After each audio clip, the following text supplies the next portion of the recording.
Have you spoken with either the Knicks or the Nets yet? Yeah, so the draft process is new. It's brand new, so I didn't know what to expect coming into this draft process. I know that it was a lot different before COVID times, but now that all we're limited to do is Zoom meetings, I've been getting the most out of that. So it's definitely a good experience. And to answer your question, yes, I have. Both Knicks and the Nets. Yes. Thank you. Appreciate it. Good luck. Thank you. Great, thank you. The next question will go to Aaron Rose. Hey, Isaiah, thanks for doing this. I'm wondering what part of your game you think will translate best to the next level? Yeah, I think right off the bat, my shooting will bring a lot to a team. Being able to stretch the floor, keep movement, keep spaced out, occupy a defender, things like that. I think right off the bat, that's something that a team can utilize from me. And something that's very underrated is my defensive IQ. I feel like, I'm in the right spot at all times. And, I step in and take charges and get steals on my lane. So those are things I really think that a team can use from me right off the bat. Is there an area of your game that you've been working on over the offseason? Most definitely. Right now, I think one of the biggest things is putting on weight and muscle, which I am, and it's going really good through this little off time that we're having. I'm continually working on my ball handling. Right now, I'm a capable ball handler, so if a team needed me to bring the ball up the court at any time, I could do that. But I'm continually working on that. But at the end of the day, I'm going to keep the main thing the main thing. I want to be the best shooter on the court at all times. And last one for me. Have you spoken to the Toronto Raptors? I have. All right. Thank you very much. You're welcome. Great, thank you. For our next question, we'll go to Kevin McPherson. You're muted, Kevin. Kevin, I think you have us muted. Kevin, you take your phone off mute, your device. You're on mute. Okay. Sorry about that. All right, guys. Isaiah, looking back at your career at Arkansas and being the leader in the SEC in three-point shots, and you did it in a variety of ways, but matching up with a guy like Tyler Hero in your first season at Kentucky, you've seen the success he's had in these NBA playoffs, not going to play in the finals, and you've matched up with him even before college. Talk about looking at players that you've actually played against and seeing their success, and does that feed you at all in terms of maybe how you envision yourself and a role for yourself at the next level? Yeah, no doubt. I mean, it's definitely a reason that these players are having the success that they have. I mean, it's the hours that they put into the gym, the dedication that they have to the game, and it's not gonna go unanswered. So I mean, all I have to do is go in with the same amount of energy, the same tenacity that they have, and my career can definitely be just as successful as them. But hard work, it pays off for sure. Also, I know that whatever workouts you're able to do at this time, talk maybe a little bit about the difference in working out and preparing for the NBA game versus what you might have been used to through other parts of your career through high school and college. Yeah, so right now, working on a lot of things that I would get out of sets, or things that I would be, if I'm in a certain position, moves that I may be able to utilize to get open. I'm working on my shooting off the catch, coming off screens and things of that sort. Continually working on my creating off the dribble, which I feel like I've gotten a lot better at. And so those are things that I'm working on right now. Thank you, Isaiah. Welcome. Great, thanks. For our next question, we'll go to Luis Pelosi.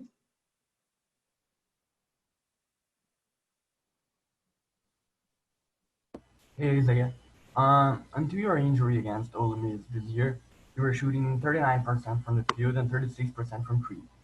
After the injury, your numbers dropped a little bit, shooting 34% from the field and 32% from three. Were you 100% in those last final games, or do you think the injury affected your performance? The injury definitely happened, and my numbers did drop during that time. But after I came back from surgery, I was putting up the numbers that I used to. I was shooting at a better percentage. But through those 5-6 games where I was injured, my percentages plummeted, and it was tougher in the games. But the team and the coaches still felt like it was best for me to be out on the court. I could have been occupying a defender or something like that, still stretching the floor, which I did. But yes, I feel like the injury did, affect the way I played. But after I came back from surgery, I felt like I was back at 100%. Great, thank you. For our next question, we'll go to Chris Greenham. Hey, Isaiah. You've got a lot of pluses right now during your pre-draft process. You're a versatile shooter, good perimeter defender. What do you view as your biggest strength right now at this point in your process?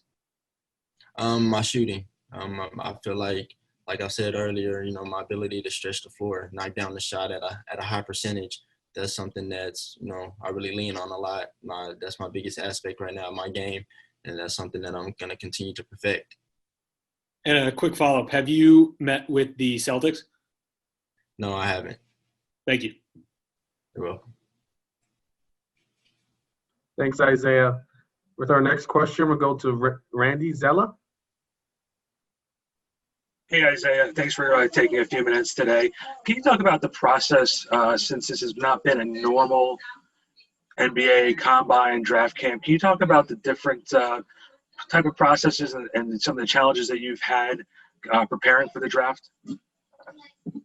Yeah, so right off the bat, you know, coming into the process, knowing that all we could do is Zoom meetings, we weren't able to, you know, get in like physical contact with the team and do workouts. So that was definitely something I was looking forward to, but wasn't able to due to COVID. So we were limited to the Zoom meetings.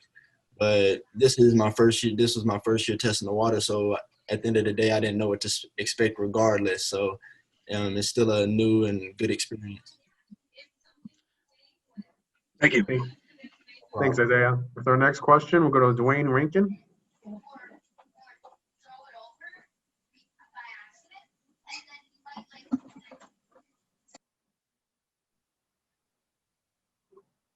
With our next question, we'll go to Dwayne Rankin.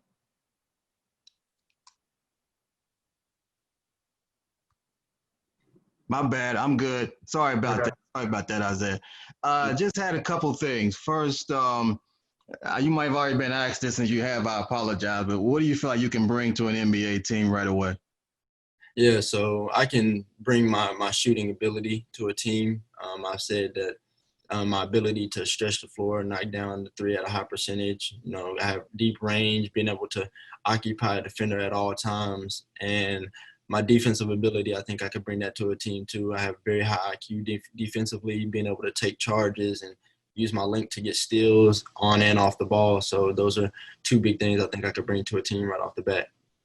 Okay, and just to follow that up, one, have you been contacted by Phoenix? And two, what do you see when you look at that organization?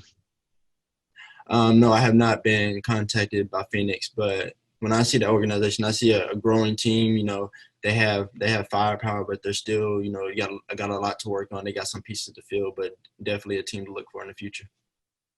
Thank you, sir. Appreciate it. Thank you. With our next question, we'll go to Jason Carroll.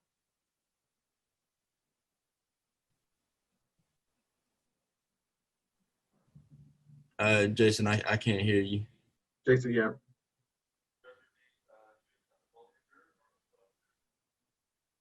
Jason, we can't hear you. We'll come back. I think maybe you might be having some with your mic difficulties. We'll come back. With our next question, we'll go to Kevin McPherson. Zay, I'm back. You know, listening to you go through your interview process here, one of the things that stood out during your career was your economized setup to get into a shot. Not a lot of dribbling.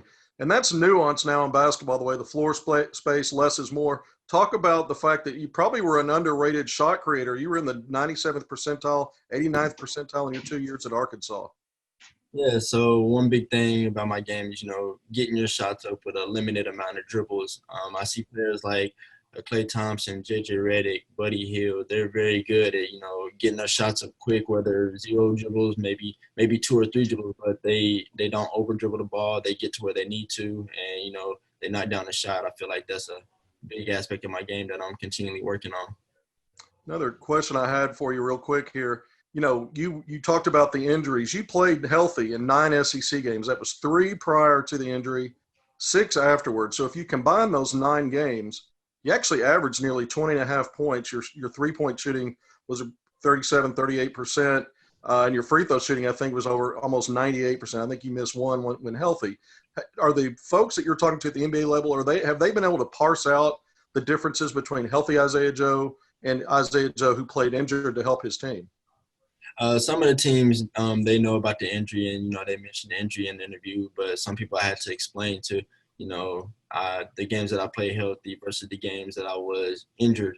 So I think after explaining that to some of the teams, they got a better eye on things. But most definitely, I'm glad for you bringing up that point. Great, thank you. With our next question, we'll go back to Luis. Oh, he left. For the next question, we'll go back to Randy Zella.